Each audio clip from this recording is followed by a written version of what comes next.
Hey folks, it's Jeremy Kirkland. How we all doing? You're listening to Blammo. We hanging in there. We enjoying ourselves. I'm recording this in the late hours on Sunday. It's the wee hours. Yours truly is out here in good old San Francisco, and God, it is. I get it. It's so beautiful. The weather's lovely. You got the heat. You got a little bit of the heat. You got a little bit of the cool. God, I love this place. It's such a lovely time. I'm out here with my good friend Jake Muser. You all know Jay Muser. We hosted a little trunk show out here. We had a little watch event this evening. A lot of fun stuff happening. So shout out to all of you who came out and said hey, and nerded out with us. It's been a great time. So more trips coming, more things happening, but enough about that. Big pod this week with Tim Heidecker. So you might know him from his comedy with Tim and Eric, with Eric Wareheim, or his acting career, whether it's Bridesmaids or all sorts of stuff, or his music career. I mean, he's released a few other albums before this. He's got it all. And this week, we get into it. Specifically, Tim Heidecker, the musician. And so I want to be upfront here, because yes, Tim and I discuss his comedy career, but this pod is about his music, specifically his new album.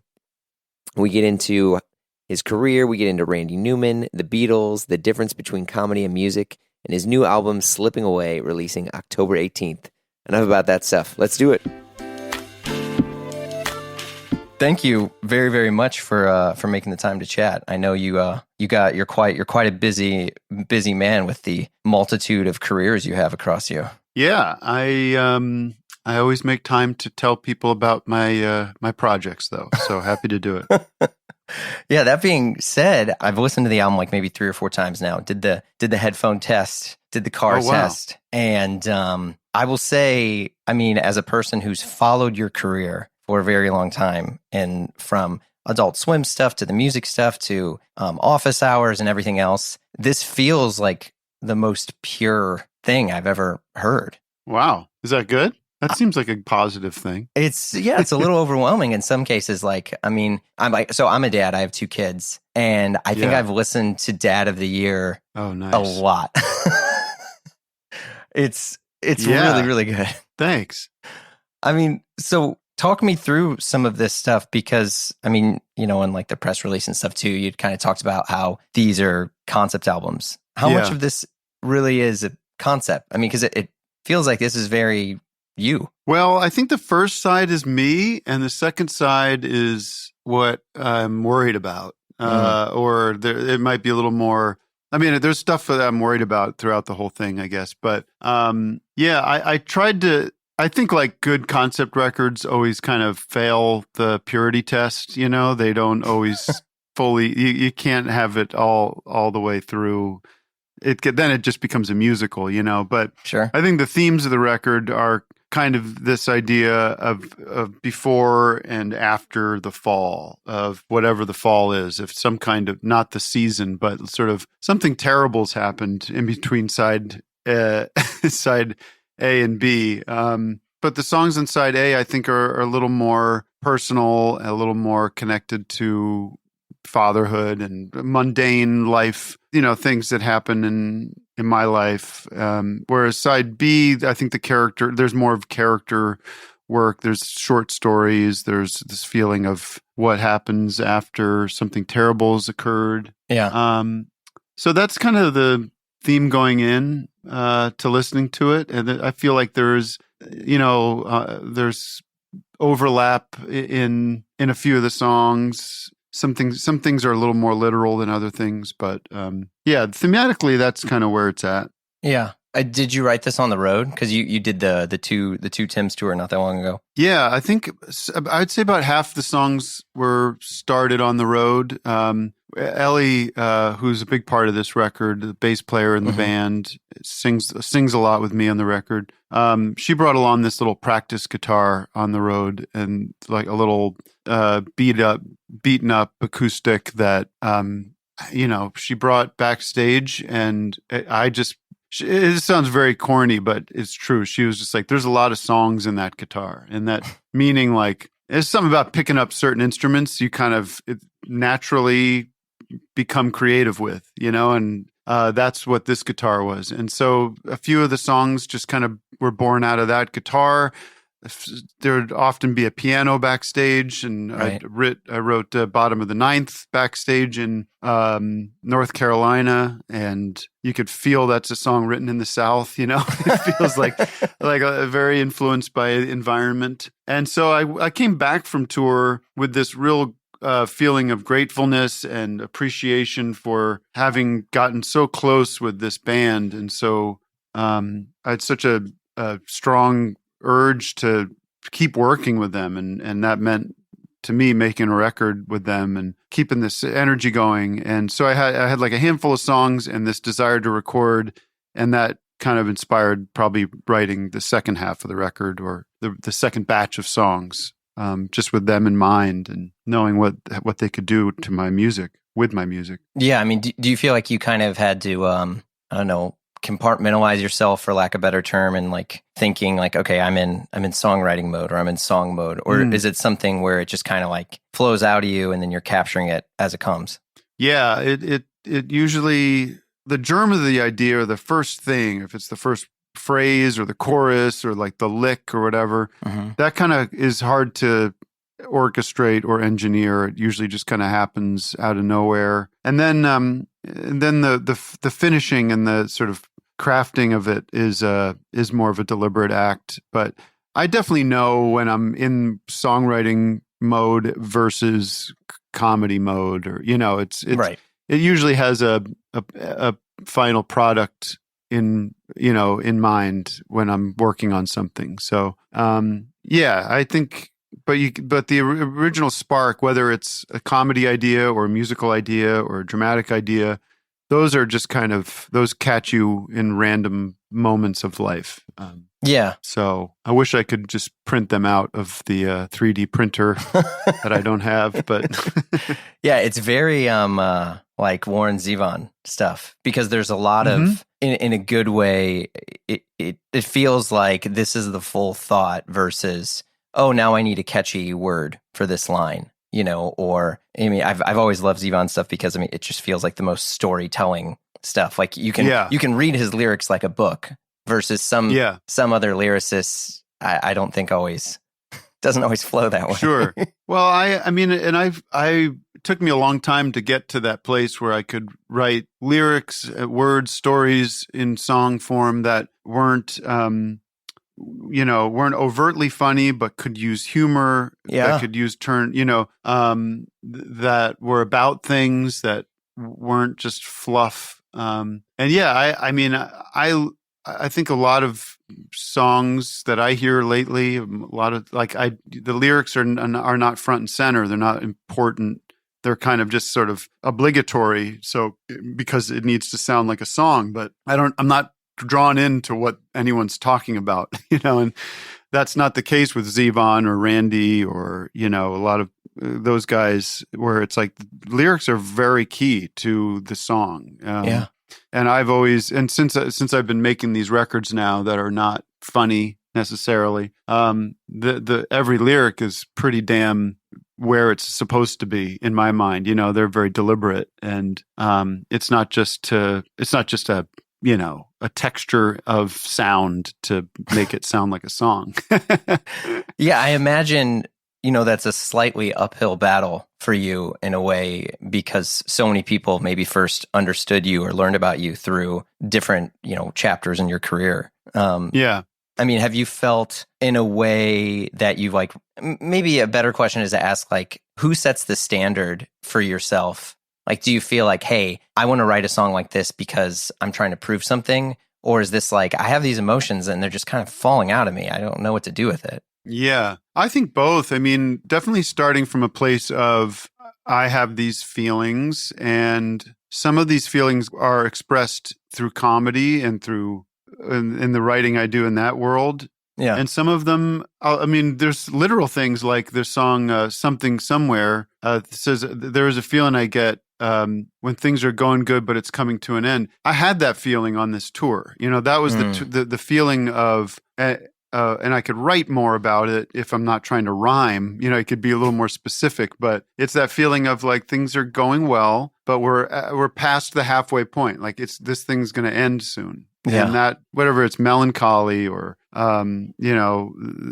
feeling of loss. I thought like, geez, that's such an interesting feeling. And we're so kind of blessed to be in a place where things are going well. Yeah. It's so sad when things are ending, so I always, where does that fit in my creative life? Like, well, I could write a song about it, and that's a good jumping off point to write. And then it's like, how can I be clever about it? And how can I be, I'm a puzzle guy, I do crossword puzzles and the New York Times spelling bee things and all those things. And Are you a Wordle guy? I was I go in and out of Wordle. Sometimes it just feels a little too random. Yeah. A little too kind of, so I'm just like, I love words. I love trying to, not just rhyme, but kind of like double meaning. And I just did this podcast talking about, Good Old Boys, the Randy Newman record. Oh and my God. Yeah. a line in that song about,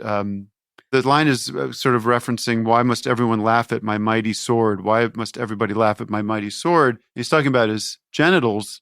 And somebody pointed out that I was talking to said, there's the expression, the pen is mightier than the sword. And penis, pen is penis. Yeah. I was like, is he doing that? Is he that clever? And like, so it's like, there's so much fun you can have with writing and words and common ideas, like in the Bows and Arrows song, they say that whatever I start this idea, it's just like ideas of like, if God, Jesus Christ, what do I say? I can't remember, but they say that Jesus Christ is coming back someday, but if I were him, I think I would stay. Thank you. Yeah.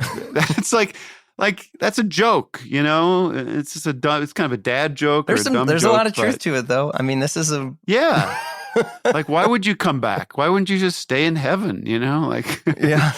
So I like, having feelings, having thoughts, having observations and figuring out ways to, use that as the building blocks for songwriting. Yeah. I mean, I was at the Two Tims tour and, watching you play, and especially like for me, I've been very lucky to see a lot of bands over the years, from my music career to being in a band to all sorts of stuff. And you can kind of tell when people are out there and they're on autopilot, right? Or they're just like, I gotta get through this set. Like, here we go. Yeah. And the joy watching you play, it was amazing. I mean, my wife and I. What show were you at? Where we were at in St. Louis at the pageant. Oh, that was a great. I mean, that I was not on autopilot from I would say most of that tour, but that was a particularly great show. I can remember that very vividly. Yeah, it was fantastic, and it's cool too because I think for folks and for listeners who don't know the tour, the first half is your stand-up comedy persona character, and then the other half is like your music as Tim Heidecker, the individual, the musician. And yeah, I mean the music and yeah, it's just a fun experience. There's not like a ton of theatrics in it. It's just, I mean, sonically fantastic. You're just in your 4/4 time signatures, just pop songs out the wazoo. It's great. Yeah.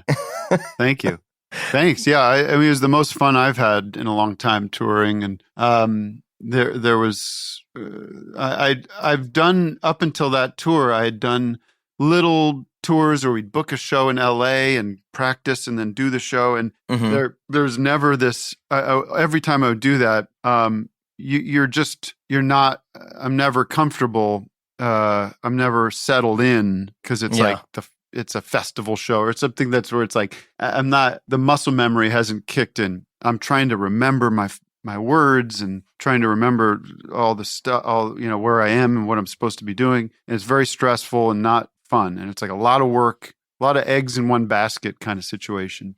And I knew that because I've done this with Tim and Eric for years, that you do, after 3 or 4 shows on a longer tour, after that, the muscle memory is there. You don't go on autopilot necessarily, but all the hard parts of it kind of melt away, and you can if you're enjoying it, then you can just have fun and relax. And that's what happened, certainly by the time I got to St. Louis, which was towards the end of that tour. When you're playing music, as opposed to doing comedy, there's a great security in, the song is the song. You're going to just be playing like once that song starts, you're playing that song for the next 3 minutes. There's no you might like try something, mix it up a little bit, but like, okay, song's started. All right. I can not coasting and not autopilot, but you got a drummer and you got other people. Everyone's like kind of working on the same plane. And so there's great moments to, kind of lose myself in the music. Mm-hmm. There's my guitar player can go off on his solo and I can just enjoy that. And so yeah, that tour and those subsequent tours were really some of the most, during those hours on stage were really some of the most enjoyable and fulfilling creative things I've done in a long time. Yeah. I mean, did you notice like a different reaction from the audience in that set? Because yeah, I mean, you've done Tim and Eric tours, you've done, the stuff when you were touring with John C. Reilly, and then obviously doing your own comedy, into which some folks, because I remember you called this out in the show, where some people were like, wait, as your comedian character, where they didn't really know if you were serious or not, or what was going on. Yeah. And so then you shift into music mode. Like, how much did you notice of the audience changing, and then were you able to like feed off of that? I would definitely notice it. But what I noticed was the absence of the confusion more. It was sort of like, right. I thought it would, I think I made a joke. Maybe I would make it sometimes that after like the third song, when I have kind of a break, I think maybe after the song Buddy, I thought I have this nightmare of ending that song and there being no applause and people just sitting there. Right. And what a nightmare. Because, in comedy, you have the immediate laughter from an audience. You get immediate reaction to a joke or to a bit. In music, you really have to wait till the song is over to know if any of this is working. And it was such a relief when I realized that most people were just like, not only are they fans of comedy or my comedy, they know how to behave at a music show. And a lot of these probably go to more music shows than comedy shows, because most of my audience doesn't particularly care for most comedy that comes around town, so, or the stuff that's coming around these days. So, we always had every once in a while, we'd have a heckler, or you'd have somebody that really would try to, I can remember 3 or 4 times. There was one in Toronto where this guy had brought his girlfriend, and I think she was quite inebriated. Okay. But about halfway through the set, she had taken her mask. This was back in 2022, or I guess. So it was still, masks were out there, and she had put her mask over her eyes during my set and was like really obnoxiously acting very bored and very like, what is this country music bullshit, So of course, I mean, that's going to be at any show. There's going to be idiots, Sure. So, but for the most part, it was, sold out or nearly sold out, and people were there for the whole thing and cheering and laughing. And I, saw some tears here and there. And dude, I was crying. Where we want them to be. Yeah. Because I think that's the thing. And you talk about this in the album, where a lot of your audience has grown with you, right? I mean, for a lot of people who first discovered you from, let's say like Adult Swim days, early on, and they're in different parts of their lives now. But I think what's really interesting for you as an artist is you've chose to meet them where they are always, because it sounds like it's also where you are. Totally. I think that's great observation by you. I appreciate it. I am, nearing 50 with kids, and I hope my past 10 years of doing stuff outside of the Tim and Eric box has been like, a message of, yes, we can make fun of stuff, we can goof, we can see the world as an absurd place, but we can also be ourselves and be vulnerable and talk about ourselves in a non-ironic way. And we don't always have to have this, uber hipster, ironic shield up, Mm-hmm. and I think that's exhausting, to just constantly be in that mode. And it's not always the most entertaining side of things, but I agree. I think that there's like moms and dads and older folks and people that have been with me for 20 years, but also the younger crowd who, I mean, there's an audience out there of mine that I am like an elder statesman now, which feels weird. Like even going to, I went to SNL a few months ago because I have friends that are on the show, and it was very strange because now it's like there's cast members on that show and writers and people that are like grew up watching my stuff, Oh, It yeah. feels weird to me. And so I could hopefully be some kind of like, not inspiration, but, a sign of how to do it, where it's like you can contain multitudes, as Bob Dylan and Walt Whitman say, like you don't have to just be this one thing. And you can speak your mind. You could talk about your breakfast, and then you can do characters, and, you could throw all that away for a year. It sounds like you take it well in a good way. And I think especially right now we're in this sort of period where everything has been so fake or manifested, for lack of a better term, that like people genuinely crave authenticity. So, the fact that you talk about your own sort of, I don't know, wrestling with vanity, or wondering like whether or not people are going to remember you, whether or not people are going to forget you. Like in a weird way, I connect far more with that than respectfully than anything you had done prior. Because as much as I loved, Tim and Eric and even like Office Hours and stuff, like there's this, it feels good to have the person that you've put so much of your life into also kind of look like they're extending their arm to you. It's really good. Yeah, thank you. I mean, I felt that a lot with the last record with High School, that I had a lot of guys my age or maybe a little younger, a lot of people from my generation who felt like it's definitely not something I heard in my comedy work about the idea of I could relate to this. There's not a lot of I don't relate to a lot of, and that doesn't mean there's anything wrong with it. It's just not what I'm going for with that stuff. I'm not looking for creating a relatable experience with any of the satirical, weird, crazy shit I've done.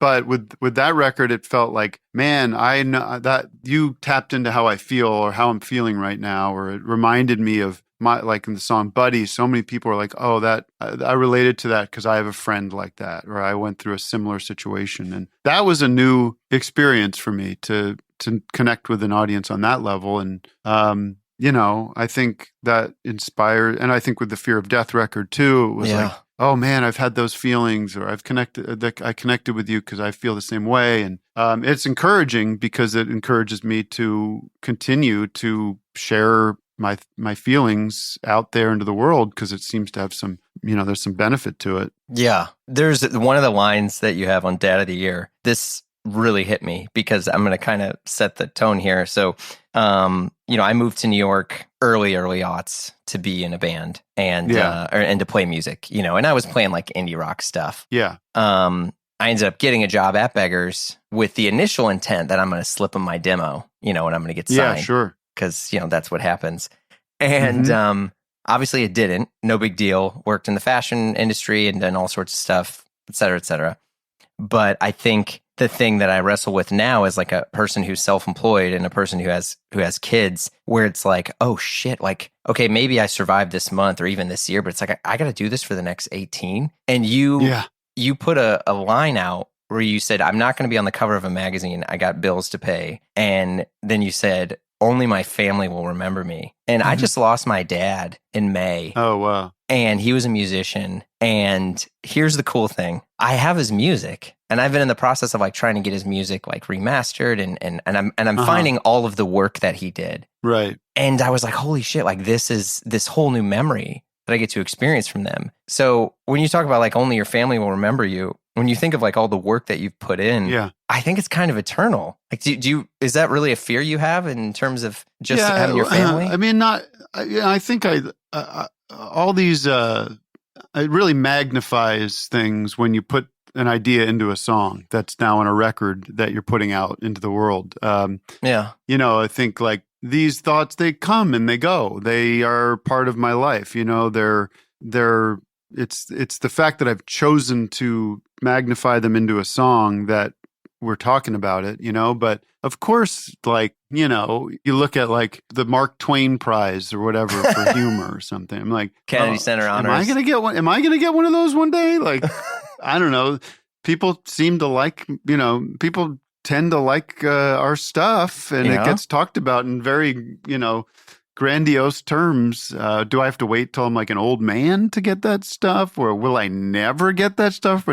And again, it's not that important. But we're a culture that is obsessed with these things. We watch the Oscars and we care about what's popular and who's on the cover of magazines. And I was raised in that culture where it matters, So why wouldn't it matter to me? And I'm clearly striving to do the best I can at these things. And they're not just to be, if I didn't care, I would make these things and put them in a vault. I wouldn't want them to be released. Yeah. So these are obviously things that I think about, I care about. I think it's natural to care about. I don't think it's embarrassing to care about. Does it lead me to do bad things in my life because of these fears? I don't think so.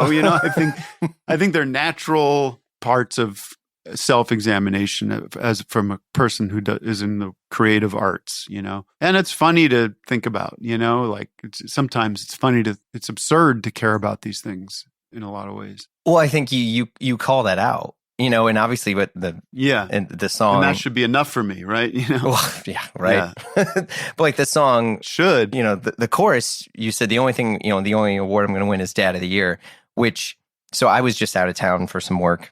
I came home last night and both my kids were just like screaming, Daddy. And I ran up to him, and my son nearly like jumps out of the bath. He's 2. And I was like, oh shit, like this is the best feeling ever. And I had just come from a place where, everyone's kind of sizing each other up based on the thing they last did, like any sort of bullshit in the entertainment industry or whatever. Yeah. And you're there and you're like, oh fuck, like, is this the most important thing? And if so, why doesn't it satisfy me? Yeah. No, I get that a lot because I travel a lot. Yeah. So I get to miss my kids, and I get for them to miss me, and coming home is fun. But there's that great line in one of my favorite Randy Newman songs called My Country, where he says, your children are your children and you love them and all this stuff. They always come over, but it's always nice when they go away, It's like, yeah. But they can't be the answer to all your problems either. They can't be they have their place, but you can't derive all your happiness from your family either. It's got to be a balance. Yeah. My mom, with the passing of my dad, we've all been trying to help out my mom and stuff. And she was saying, she's like, yeah, but you guys have your own lives too. And she goes, you raise your kids to leave you. And I was like, oh shit. Yeah, I know. I mean, I see it happening in real time with my daughter, 10 years old, going to sleepovers and being very consumed or very, wrapped up in her friends. And that's great. And she's got great friends, and she's very into spending time with them. And she's still very loving and close with me. But, you see that happening. It's crazy. Yeah. On the Randy Newman stuff, you kind of got to meet Randy Newman, right? I mean, because didn't he called into office hours once? Yep. I've had a couple run-ins with Randy. Has he heard your music? Definitely. Yeah, I think so. I think he was nice about it. We almost, I don't know if this is worth sharing, but his daughter's a really big fan. Yeah. And I think that's why he ended up calling up, and we had a great chat, and he's really, I mean, as much of a hero he is to me, he also seems like just a good guy to hang out with. Like, he just seems like a funny, good hang. That's the vibe I got. And so when I did, there's a song on the record, Bottom of the Eighth, I was like, this is such a Randy song. It's almost a parody, but I wonder, we just kind of joked if he would sing it. And his daughter was into it, and he was seemingly open to it. And then it just fell through. And we were supposed to talk about it. And I think he got, I don't know if he's in the best health. I think that might be part of it, but. Oh, okay. Yeah, he's up there. I mean, he's getting up there. Yeah. So But I don't know. I like the idea that he listened to it and was open to talking about it. I think it seems like something that would be up his alley. You know, I don't know if he likes stuff that is inspired by him or resents it. I can understand both angles of that. But we were so worried about it being. But I mean, I didn't think it was going to happen. So I kind of wasn't worried, wasn't upset that it didn't. But we were so worried that it would be considered a Randy Newman ripoff that there's no real piano on the song. We're just like, maybe if we don't have any piano on the song and make it more of an acoustic thing, won't be so overt. But yeah. Wait, hold on a second. Okay, before you send that DM or text that friend, I know what you're thinking. You're ready to buy your first serious watch, or in other cases, maybe your fourth or your fifth. But look, man, it's hard out there. It really is. From this dealer or that store that wants the purchase history or whatever. I mean, you're just, I don't know, you're almost ready to walk away from the whole game. But fear not, my friends. Check out Bezel. Bezel is the trusted marketplace for buying and selling your next luxury watch, with expert in-house authentication on every purchase. With over 18,000 watches listed right now, as of the time I'm recording this, from a mix of professional dealers to private sellers, you're just going to find what you're looking for. But wait, I know. You're like, Jeremy, I'm sorry. They don't have that X Rolex or that insane Omega. Well, reach out to them. Bezel has a real team of real people. Just create an account and be connected with a private client advisor, and they will guide you through the entire process every step. Once you decide on your watch, it's overnighted to Bezel HQ, where their in-house team of experts authenticate it, and then it's on your way to you. If anything is amiss, the watch is not listed correctly, whatever it is, they'll let you know, the buyer know, and the offer to refund you or source you a new one at a similar price. That's pretty good, right? This has been part of the Bezel ethos since launch. I've even spoke to the founders about it. And now you can make an offer on a watch, buy it outright, or bid it at auction. Bezel is the highest rated watch marketplace out there. Even Trustpilot shows Bezel is 4.9 out of 5 stars with rave reviews. Okay, you're still on the fence? Dig into the Blamo feed yourself and listen to my chat with the Bezel co-founders and, well, see for yourself. But you got this. I believe in you. Visit getbezel.com and buy and sell your next luxury watch. That's getbezel.com. Getbezel.com.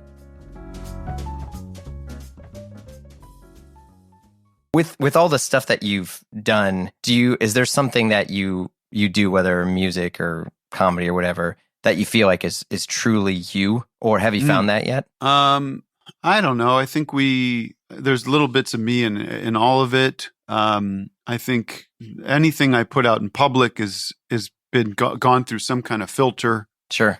So if it's even office hours, it's definitely my awareness that I'm being broadcast to other people is very high, and I'm turning things up and turning things down for various reasons and editing in real time. So it's all me. I mean, unless I'm even in characters I play, you're all drawing from things about you, but there's a version of me that's when I'm with my close friends that's different than when I'm with my mom, you know? Right. There's a different me when I'm alone versus when I'm, talking to you. And so, but it's just me, it's usually just me. I think the music is the closest version of probably the unedited me. Yeah, it feels like that. Yeah. Yeah. On your gear, because you're a musician now. I mean, has always been. Do you, I always like to ask people, like, what are the songs you play to warm up? Like you grab a guitar and you immediately, like, what do you noodle on? I'm always trying to play this Paul Simon song, American Tune. Dude, me too. Which, oh, really? I swear to God, yeah. I mean, ever since watching him do it on Colbert. Oh, yeah. Because it does this neat thing. I'll just get it real quick. He does so many his transitional chord structure, his like walk ups and walk downs. Da, da, da, da, da, And then he did this.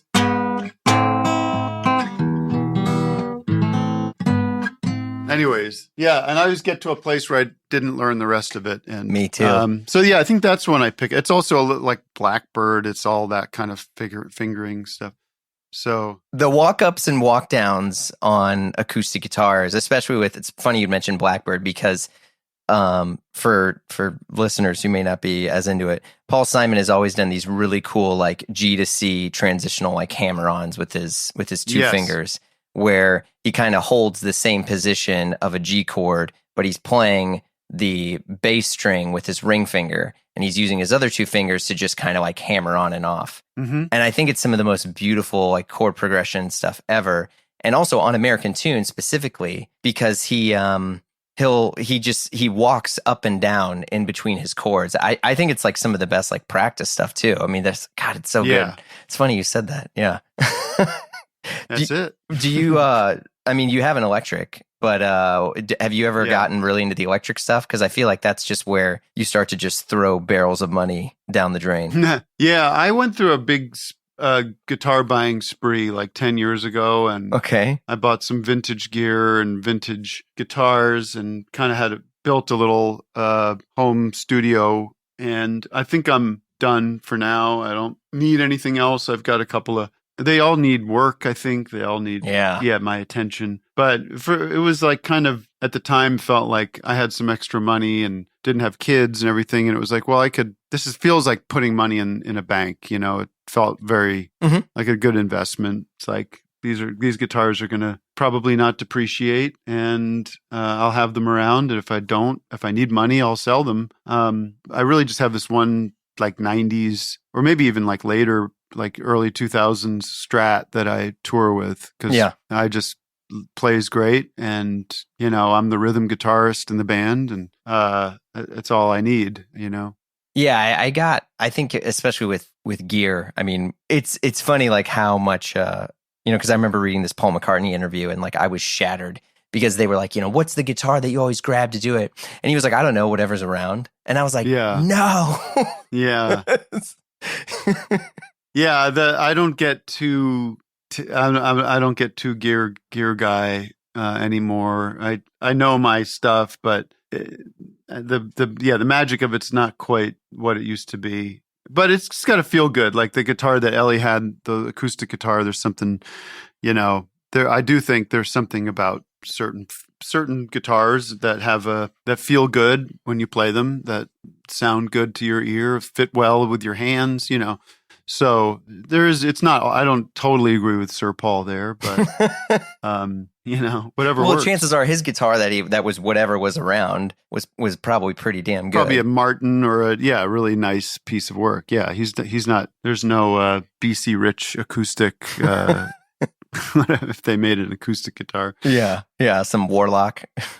Yeah. On this record, this was one of the first ones you did where you didn't have Jonathan produce, right? But he played on it, no? Well, yeah. He produced one record of mine. There's always been somebody that's better at it than me involved. Mm-hmm. On the last record, it was Drew. In the last two records, it was Drew Erickson and Mac DeMarco and Natalie Mering. Like, there's always somebody involved that I think is more adept and familiar with making great music, great sounds. On this one, it was the band. I think it was kind of the collective of the band, and Ian Dorr, the engineer, whose studio we recorded at. It was collective. I mean, and then since making those records, I've gotten better. I think I've gotten better at knowing what I want and how to get it. And so we recorded this album very quickly. It was like 2 weeks of recording at his place with some overdubs after that. But, you know, it was very quick, 1 or 2 takes. Oh, wow. Through. And yeah, I mean, everybody's so damn good. It was like easy for them, I think. But yeah, by this point of making music, I think I know I don't necessarily need, I mean, I would like to work with like one of these Uber producers, you know, like spend like a month making a record and going in there and talking about it every day and, you know, trying things and abandoning things. But there's never time. There's always like, it's just like, you know, people in the band are like, well, I'm doing this other tour in February and I've got something planned. And it's like, all right, I could do 2 weeks of just doing this. And that's usually how it works out. I did have there are two songs that we recorded that didn't make it to the record, which I thought was pretty cool. It's like a very Bruce Springsteen thing. You going to release them later? Or is this? I don't know. Oh. I don't know. I think there's one song that I like even rewrote and rearranged and tried it. I was like, I think this is a great song, but couldn't get it. And then eventually just said, nah, we don't need it. So maybe it's just one that just isn't going to work. And that's okay. But anyways, it felt good to be like, yeah, we have enough. We don't need these two songs. Yeah. It felt, like an indulgence. Did you track it all live, like together?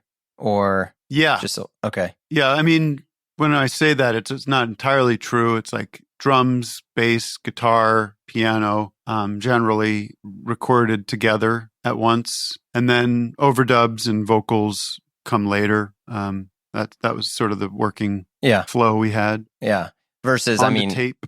Yeah, I was gonna say, because you're doing your nice analog recordings there, which I'm sure sound quite punchy. I mean, at least it sounded like that when I was listening to it. Yeah, I've been doing it now for a few records, and it feels like it's the only way. It's like if you can do it, if you've got the gear, it really it's more like the sound I think is there. It's real. It's definitely a thing, but it's more like the headspace you get into when you're doing it on tape, and there's the feeling of it's a performance that's captured in time, that you kind of cheat your brain when you're doing it on digital, that this isn't real, Yeah, well, because you can just punch in. This can be fixed later. Yeah. And to do it together with bleed, to be looking at each other and for it to kind of go through the wires and onto a piece of physical tape feels like it changes the way you perform. Changes the way you approach playing. Oh, for sure. I mean, in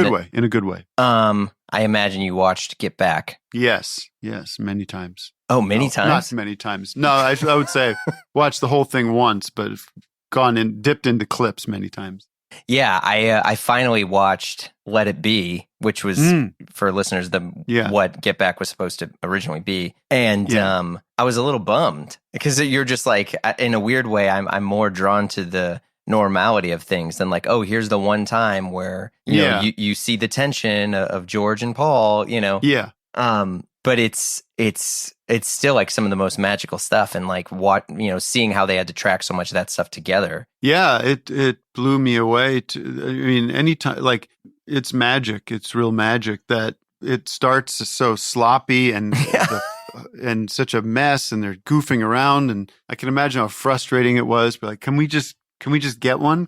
Should we just do one? You want to try one? And like, well, that's not going to be the one because John's doing it in this, old lady voice, but that's what they needed to. I mean, they were lucky to have kind of the luxury of time that they weren't under the gun. Tape. Yeah. In infinite tape and, nothing else to do except be the Beatles. And like, but and it was always emotional and moving when you would see like, underneath, they're like, this is the recording of this song. Like, you're watching the recording of this song happen right now. And yeah, it's not that complicated, like I think when you're growing up, hearing that music, and you can't imagine it coming together. It's just sort of, it's like, it's all glued together. It's all like this one hunk of something. And then, to be able to see that it is just, it's a guitar and another guitar and a bass and drums and voices, and you see it happen. It's a little demystifying, I think. Just imagine seeing if there was film of, Revolver being made. I wonder if that would change, because some of that stuff, like, Tomorrow Never Knows or any of those songs, like, it's hard to believe that it was made, that it, like, somebody like crafted that, it might demystify it to see it actually come to be in a boring studio by, guys just kind of being bored about it, just kind of like, so I almost, sometimes seeing the sausage get made can kind of spoil the magic of the final product, but Get Back is amazing. Yeah, Revolver continues to be the record that I'll revisit the most. I don't know why, but I mean, that's the one. And given the fact too that did you ever buy that Beatles book? It was like self-published, but it was basically, I think it's called Recording the Beatles. And it was this huge thick book, and it showed all the charts of like, hey, the mic was here. I've seen the book. Yeah. I don't own that one, but yeah, it's pretty incredible because you get to see where it's like, oh, here was the Leslie speaker. And then, because I think, is it Maybe Tomorrow Never Knows? Or was it With and Without You, whatever? That's where basically like they were recording Lennon's voice through a speaker on a Leslie to get that kind of, Yeah. Damn. Yeah, I often would, my theory is that all the best music kind of came out in the 70s because they had the limit of tracks. Like when you're recording or when you're writing, do you hey, look, we could add horns on this, but we're going to limit to 16 tracks or 8 tracks or whatever. Yeah, I had this epiphany, I don't know, when it was 10, 15 years ago. There was this deluxe edition of the Van Morrison Moon Dance record. Is it Moon Dance? Yeah, which I love. I mean, that song's very annoying, but that record is all-timer for me. It's just so great.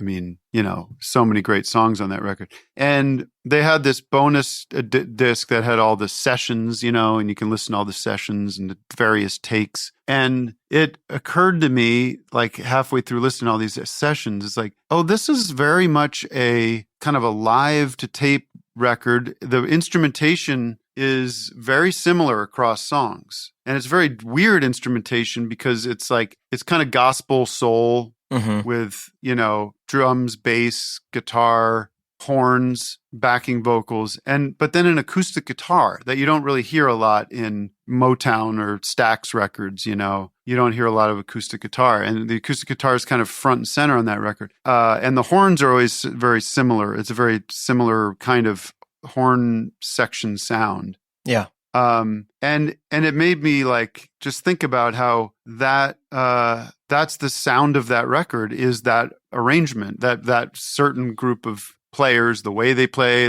together, the kinds of instruments. And that's what good records should be like to me. It should feel like, on this record, there's a lot of me and Ellie singing together. Right. Yeah.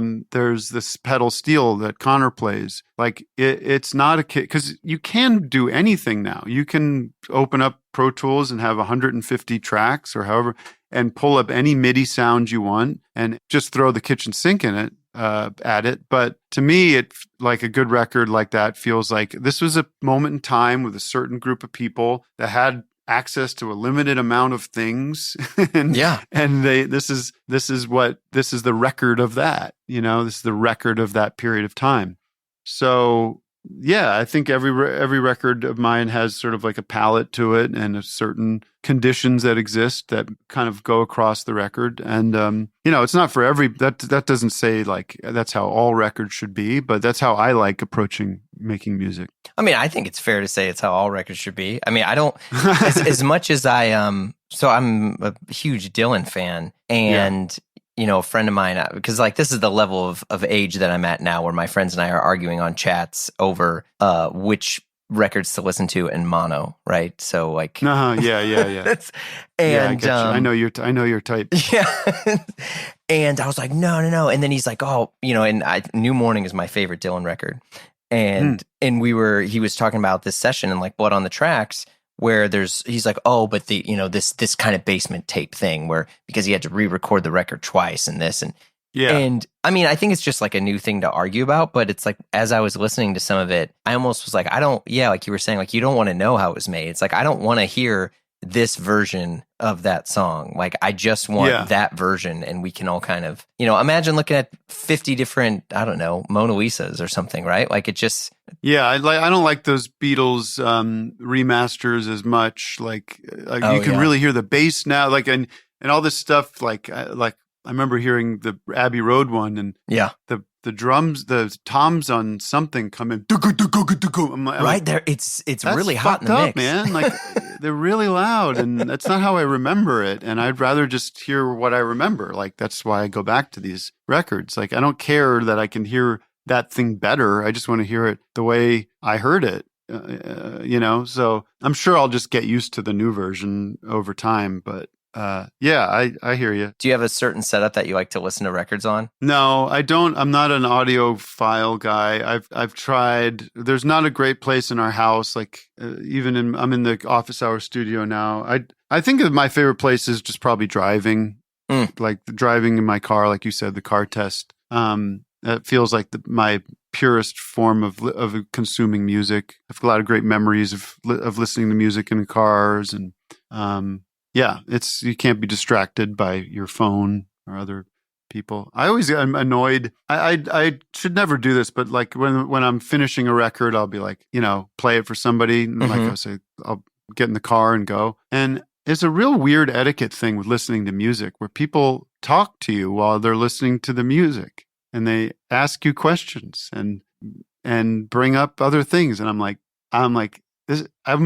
Just listen to the fucking song. Like, you mean like while they're in the middle of the song, right? Yeah. They're commenting to you. Yeah. Yeah. It's like people have a hard time like just listening. And I have a hard time just listening too, I think. But anyway, yeah, I don't have I'm not the audiophile guy with the Macintosh rig listening couch. Well, I think that speaks to everyone's inability to focus or settle down into which, or at least with some of your stuff, I think some of it, again, like not in a bad way, is almost jarring to hear you confront a little bit more of these realities, into which, I mean, it's like seeing behind the curtain, I think is actually, in this case, really uplifting. And so maybe it's finding some way to reassure you. I don't know. I'm just speculating. Yeah, could be. Yes, maybe. I mean, I shouldn't subject people to listening to my music in my presence. I think that's uncomfortable right there, Yeah, I don't know. Maybe not. Are there any people that I mean, this sounds like a trite question, but I was quite curious. Like, are there any people where, like you'd really want them to like play on it or listen to it or check it out? I mean, I know you're a McCartney fan, but yeah. Yeah. I mean, I don't know. It would be cool if like David Byrne heard Bows and Arrows and thought it was cool that I'm paying. I think I'm paying homage to him a little bit on that one. Yeah, I think anytime somebody that I admire or grew up liking connects with my music is nice, but I'm not a great compliment receiver. It's always sort of like, I'm not sure how to handle that yet. Or still, I don't know. It's more like I learned a long time ago. It's just like, I think it's fun to put stuff. It's nice to put stuff out. I'm proud of, and it's like, that's kind of why I do it. But by the time we're at this place where it's the joy and the fun of doing it was making it and finishing it, and like how it's received is like interesting, and it would be great if it was received well and people bought it, because that gives me some encouragement to do more. But it's weirdly abstract, like, I mean, when I do it live, it is a little more easy to enjoy. Like if somebody really reacts well to something, or, a certain performance goes over really well and you could tell it worked. But yeah, like it's weird. I've learned it's like the art, the stuff, the product, the thing becomes yours, and it's like your reaction to Dad of the Year is now that's yours. Like it's no longer mine. It's out of me. It's yours. I'm on to the next thing. And so when I get positive feedback, it's sort of like appreciative, but it's weirdly abstract and interestingly not. I guess it teaches me that I'm not doing it for approval, like I'm doing it because it's fun to do, and it's a feeling of like, it's just a great way to spend time. If I could spend time making music with my friends and solving problems and figuring it out, that's great. And it's nice. Don't get me wrong. It's nice that people connect with it, and I appreciate it, but it does feel like it's separate from the process in a way. Yeah. I mean, that almost sounds like a bit of a self-preservative thing, though. I mean, you've been in Hollywood and the entertainment industry so long. I mean, sometimes you don't know who's being truthful with feedback and who isn't. For sure.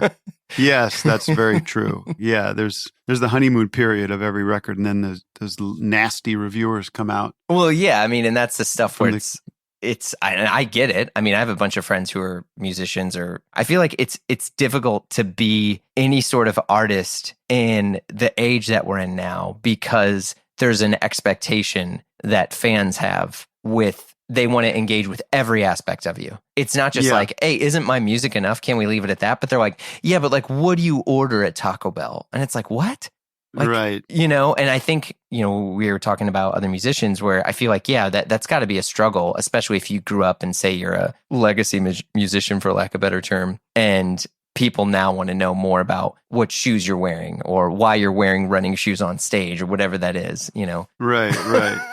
Yeah, I don't know. I think that's probably always been a part of showbiz a little bit, but now it's just the access. It's funny. It's just like, I don't know why people do talk shows, when you can just go on Instagram and go live which what a lot of people do. And the flattening out of like celebrity and everything is so interesting. It's just like, I've done plenty of like, I don't do Cameo. It's like, well, if you're like on office, you just call me on office hours and I'll talk to you, like, I just think it's silly. Like, believe me, I don't think I'm, Leonardo DiCaprio or anything, but like, but even those people, it's like, we all changing our perceptions of all this stuff in real time, where it's like, well, he's just a fucking dude, he's like, why should he be treated in any kind of like, like he's royalty or something? And, it's interesting. Those people felt so far away, and now I think with social media, it's like all come to.